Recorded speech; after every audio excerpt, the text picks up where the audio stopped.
ಶ್ರೀ ಶಾರದಾ ದೇವಿ ಜೀವನಗಂಗಾ ಅಧ್ಯಾಯ 29 ಮಾನವೀಯ ಮುಸುಕಿನಲ್ಲಿ. ಇಲ್ಲಿಯವರೆಗೆ ನಾವು ಶ್ರೀ ಮಾತೆಯವರ ಗುರುತ್ವ, ಮಾತೃತ್ವ ಹಾಗೂ ದೇವಿತ್ವಗಳ ಕುರಿತಾಗಿ ತಿಳಿದಂತಾಯಿತು. ಆದರೆ ಭಗವಂತನೇ ಆಗಲಿ, ಭಗವತಿಯೇ ಆಗಲಿ, ಮನುಷ್ಯ ದೇಹ ಧರಿಸಿಯೇ ಅವತರಿಸಿ ಬರಬೇಕಾಗಿದೆ. ಮನುಷ್ಯರೊಂದಿಗೆ ಬೆರೆತು ಮನುಷ್ಯರಂತೆಯೇ ನಡೆದು ಮಾನವನು ಮಾಧವನಾಗುವನ ರೀತಿಯನ್ನು ತೋರಿಸಿಕೊಡಬೇಕಾಗಿದೆ. ಇದರ ಬದಲಿಗೆ ಆತ ಅತಿ ಮಾನುಷ ರೂಪಧಾರಿಯಾಗಿ ಬಂದರೆ ಅವನ ಕಾರ್ಯ ಸಫಲವಾಗುವುದಿಲ್ಲ. ಆದ್ದರಿಂದ ಅವನು ತನ್ನ ಕಾರ್ಯ ಸಾಧನೆಗಾಗಿ ಮಾನವ ರೂಪಧಾರಿಯಾಗಿ ಬಂದು ಮಾನವ ಸಹಜವಾಗಿಯೇ ನಡೆದುಕೊಳ್ಳಬೇಕಾಗುತ್ತದೆ. ಭಗವಂತನಿಂದ ಸೃಷ್ಟಿಯಾದ ಈ ಪ್ರಪಂಚ ಯಂತ್ರಕ್ಕೆ ತನ್ನದೇ ಆದ ಒಂದು ರೀತಿ ಇದೆ. ಇದನ್ನು ಭೌತಿಕ ದೇಹ ಧರಿಸಿ ಬಂದವರೆಲ್ಲರೂ ಅನುಸರಿಸಿ ನಡೆಯಲೇಬೇಕು.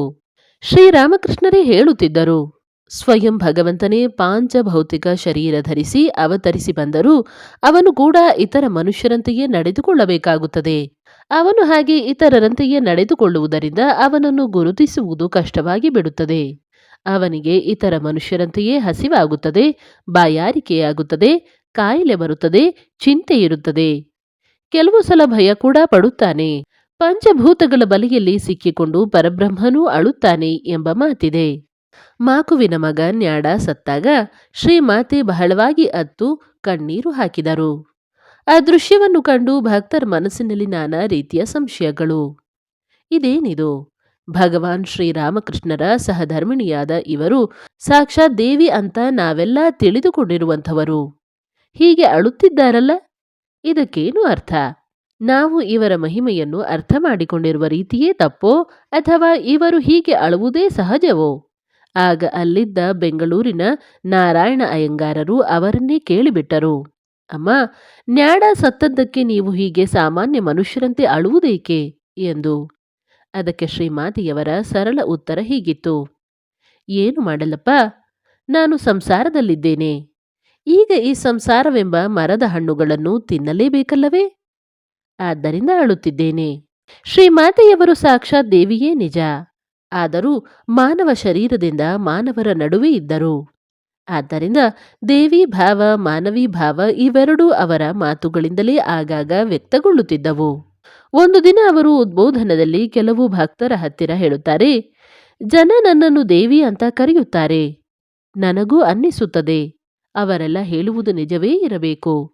ಇಲ್ಲದೇ ಹೋದರೆ ನನ್ನ ಜೀವನದಲ್ಲಿ ಎಷ್ಟೋ ಅದ್ಭುತ ಆಶ್ಚರ್ಯಕರ ಘಟನೆಗಳೆಲ್ಲ ನಡೆದವಲ್ಲ, ಅವೆಲ್ಲ ಮತ್ತೆ ಹೇಗೆ ಸಾಧ್ಯವಾದವು ಅಂತ.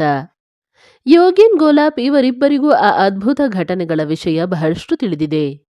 ಈಗಲೂ ಇಂತಹುದು ನಡೆಯಲಿ ಅಂತ ಅಥವಾ ನಾನು ಇಂಥದ್ದನ್ನು ತಿನ್ನುತ್ತೇನೆ ಅಂತೇನಾದರೂ ನಾನು ಸುಮ್ಮನೆ ಅಂದುಕೊಂಡರೆ ಸಾಕು, ಭಗವಂತ ಹೇಗೋ ಅದನ್ನು ನಡೆಸಿಕೊಡುತ್ತಾನೆ. ಇದು ಇನ್ನೊಂದು ಸಂದರ್ಭ.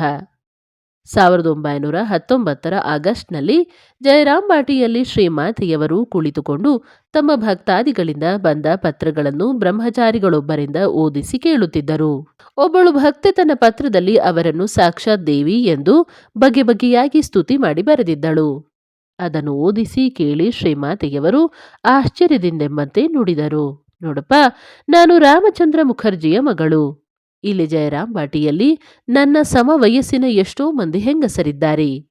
ಅವರಿಗೂ ನನಗೂ ಏನು ವ್ಯತ್ಯಾಸ?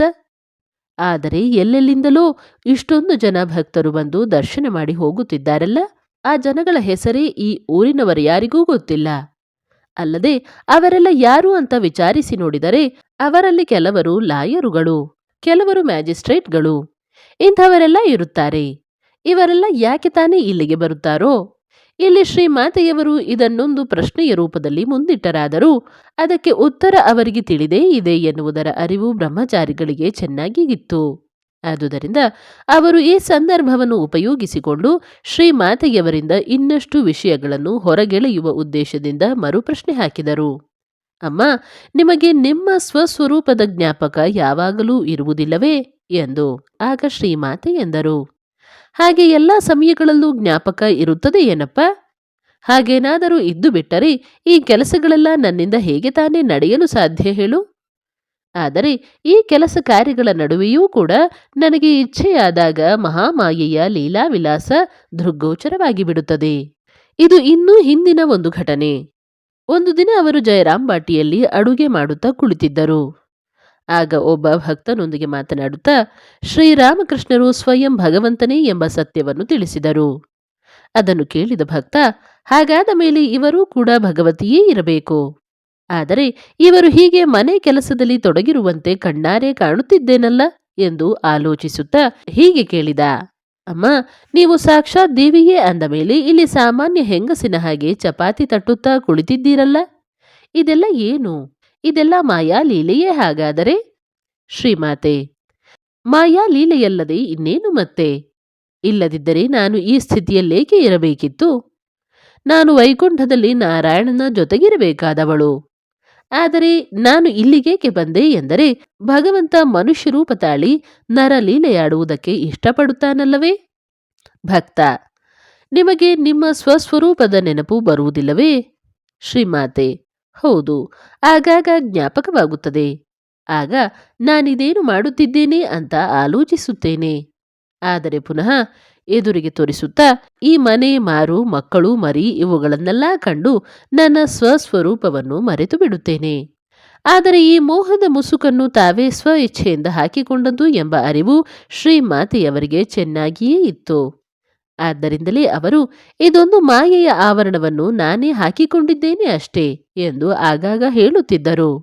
ನಿಜಕ್ಕೂ ಅವತಾರ ಪುರುಷರ ನಡವಳಿಕೆಗಳೆಲ್ಲ ಮಾನವ ಸಹಜವಾಗಿ ಸಾಮಾನ್ಯವೆಂಬಂತೆ ಕಾಣುವುದು ಮೇಲ್ನೋಟಕ್ಕೆ ಮಾತ್ರ. ಸ್ವಲ್ಪ ವಿಶ್ಲೇಷಿಸಿ ನೋಡಿದರೆ ಅವರ ಸಾಮಾನ್ಯ ಕೆಲಸ ಕಾರ್ಯಗಳಲ್ಲೂ ಎಂಥ ಅಸಾಧಾರಣತೆ ಇರುತ್ತದೆಂಬುದು ಗೋಚರವಾಗುತ್ತದೆ.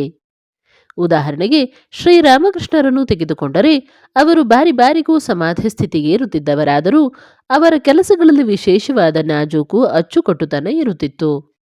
ಅವರ ನಡವಳಿಕೆಯ ಪ್ರತಿಯೊಂದು ಅಂಶವೂ ಲೋಕದ ಜನರಿಗೆ ಆದರ್ಶ ಸ್ವರೂಪವಾಗಿದ್ದವು. ಅಷ್ಟು ಪರಿಪೂರ್ಣತೆ, ಅಂಥ ಸೌಂದರ್ಯ ಅದರಲ್ಲಿ. ಶ್ರೀರಾಮಕೃಷ್ಣರ ದೈನಂದಿನ ಜೀವನದಲ್ಲಿ ಈ ಬಗೆಯ ಲೌಕಿಕ ಆದರ್ಶಗಳೇನೂ ಕಡಿಮೆ ಇರಲಿಲ್ಲ.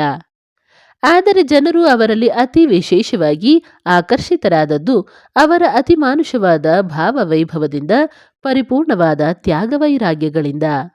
ಈ ಗುಣಗಳಿಂದಲೇ ಶ್ರೀರಾಮಕೃಷ್ಣರು ಜನರನ್ನು ಸ್ಫೂರ್ತಿಗೊಳಿಸಿ ಭಗವಂತನೆಡೆಗೆ ಮನಸ್ಸು ಹರಿಸುವಂತೆ ಮಾಡಿದ್ದು.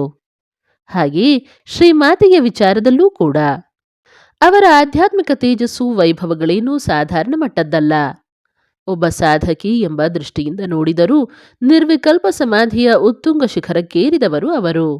ಅವರ ತ್ಯಾಗ ವೈರಾಗ್ಯಗಳಾಗಲಿ, ಭಕ್ತಿ ಜ್ಞಾನಗಳಾಗಲಿ ಸಾಮಾನ್ಯ ಮಟ್ಟದ್ದಲ್ಲ ಎಂಬುದು ನಿರ್ವಿವಾದವಾಗಿತ್ತು. ಆದರೆ ಅವರು ಭೋಗಲೋಲುಪತೆಯಲ್ಲಿ ಮುಳುಗಿಕೊಂಡಿರುವ ಜನ ಸಮುದಾಯವನ್ನು ಮೈದಡವಿ ಎಬ್ಬಿಸಿ ಭಗವದಭಿಮುಖಗೊಳಿಸುವ ತಮ್ಮ ಅವತಾರೋದ್ದೇಶವನ್ನು ಸಾಧಿಸಿದುದು ತಮ್ಮ ಅಲೌಕಿಕವಾದ ಪ್ರೇಮ, ಕಾರುಣ್ಯ, ಸೇವೆ, ಉದಾರಭಾವ, ಲಜ್ಜೆ, ವಿನಯ ಇತ್ಯಾದಿ ಗುಣಗಳ ಮೂಲಕ. ಸಾಮಾನ್ಯ ಮಾನವನ ಪ್ರಯತ್ನವೆಲ್ಲ ತನ್ನ ಸ್ವಂತ ಶ್ರೇಯಸ್ಸಿಗಾಗಿ. ಆದರೆ ಅವತಾರ ಪುರುಷರ ಇಡೀ ಜೀವನವೇ ಇತರರ ಶ್ರೇಯಸ್ಸಿಗಾಗಿ, ಇತರರ ಕಲ್ಯಾಣಾರ್ಥವಾಗಿ. ಇದನ್ನೆಲ್ಲ ಭಾವಿಸುತ್ತಾ ಒಮ್ಮೆ ಸ್ವಾಮಿ ಪ್ರೇಮಾನಂದರು ಇತರ ಸನ್ಯಾಸಿಗಳ ಹಾಗೂ ಭಕ್ತರ ಹತ್ತಿರ ಮಾತನಾಡುತ್ತಾ ಸ್ಫೂರ್ತಿಯುತರಾಗಿ ಉದ್ಘರಿಸುತ್ತಾರೆ.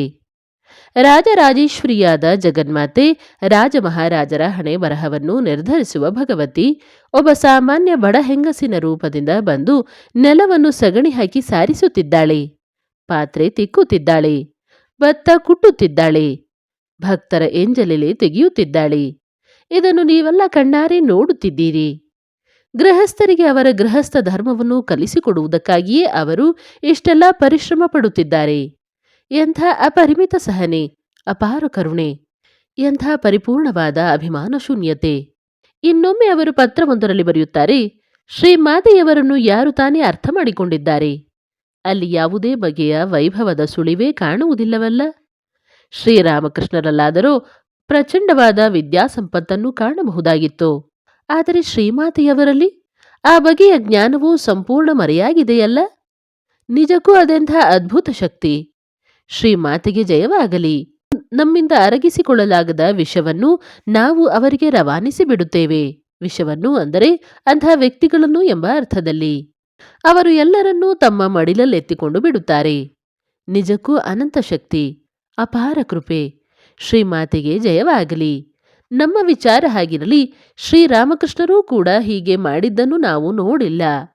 ಅವರು ಯಾರನ್ನಾದರೂ ಸ್ವೀಕರಿಸಬೇಕಾದಾಗ ಎಷ್ಟೊಂದು ಎಚ್ಚರಿಕೆಯಿಂದ ಎಷ್ಟೊಂದು ಪರೀಕ್ಷೆ ಮಾಡಿ ಸ್ವೀಕರಿಸುತ್ತಿದ್ದರು. ಆದರೆ ಶ್ರೀಮಾತೆಯವರಲ್ಲಿ ನೀವು ಕಾಣುವುದೇನು? ಅದ್ಭುತ, ಅದ್ಭುತ! ಅಲ್ಲಿ ಎಲ್ಲರಿಗೂ ಆಶ್ರಯ. ಯಾರೆಂದರೆ ಅವರಿಂದ ಸ್ವೀಕರಿಸುತ್ತಾರೆ, ಎಲ್ಲವನ್ನೂ ಜೀರ್ಣಿಸಿಕೊಂಡು ಬಿಡುತ್ತಾರೆ. ತಾಯಿ, ತಾಯಿ, ಜಯವಾಗಲಿ ಆಕೆಗೆ. ನಿಮ್ಮ ಎಲ್ಲ ನೋವು ನಲಿವುಗಳಲ್ಲೂ ಜಯಾಪಜಯಗಳಲ್ಲೂ ಸದಾಕಾಲದಲ್ಲಿ ಆ ಮಹಾಮಾತೆಯ ಅಪಾರ ಕರುಣೆಯನ್ನು, ಅಪಾರ ಕೃಪೆಯನ್ನು ನೆನಪಿಟ್ಟುಕೊಳ್ಳಿ. ಶ್ರೀಮಾತೆಗೆ ಜಯವಾಗಲಿ. ಸ್ವಯಂ ಶ್ರೀಮಾತೆಯ ಬಾಯಿಯಿಂದಲೂ ಒಮ್ಮೆ ಇದೇ ರೀತಿಯ ಮಾತು ಹೊರಬಿತ್ತು. ಒಂದು ದಿನ ಒಬ್ಬ ಭಕ್ತ, ಅಮ್ಮ, ಶ್ರೀರಾಮಕೃಷ್ಣರ ಬಳಿಗೆ ಹೋದವರಿಗೆ ಎಂತೆಂಥ ಭಾವ ಬರುತ್ತಿತ್ತು, ಎಷ್ಟು ಸಮಾಧಿ ಸುಖ ಸಿಗುತ್ತಿತ್ತು. ಆದರೆ ನೀವು ಮಾತ್ರ ಯಾರಿಗೂ ಭಾವವನ್ನು ಬರಿಸುವುದಿಲ್ಲ, ಸಮಾಧಿಯ ಅನುಭವವನ್ನು ಮಾಡಿಸಿಕೊಡುವುದಿಲ್ಲ ಎಂದು ದೂರಿದ. ಆಗ ಶ್ರೀಮಾತೆಯವರೆನ್ನುತ್ತಾರೆ, ಏನಪ್ಪ, ಅದನ್ನೆಲ್ಲ ಅವರು ಎಷ್ಟು ಮಹಾಜನರಿಗೆ ಮಾಡಿಸಿಕೊಟ್ಟಿದ್ದರು ಅಂತ ತಿಳಿದಿದ್ದಿ? ಮತ್ತು ಆ ಕೆಲವರನ್ನು ಅದೆಷ್ಟು ಶೋಧಿಸಿ ಶೋಧಿಸಿ ಆಯ್ಕೆ ಮಾಡಿದ್ದರು. ಅಷ್ಟಾದರೂ ಅವರ ಶರೀರ ಬಹಳ ಬೇಗ ಬಿದ್ದು ಹೋಯಿತು. ನನ್ನ ಬಳಿಗೋ ಅವರು ಇರುವೆಗಳ ಸಾಲನ್ನೇ ನೂಕಿಬಿಟ್ಟಿದ್ದಾರೆ. ಅವರ ಹಾಗೆ ನಾನೂ ಮಾಡಿದ್ದಾದರೆ ನನ್ನ ಶರೀರ ಎಷ್ಟು ದಿನ ಬದುಕೀತು? ನಾನಿನ್ನೂ ಅದೆಷ್ಟು ಮಕ್ಕಳನ್ನು ಪೋಷಿಸಬೇಕಾಗಿದೆ, ಏನು ಕತೆ?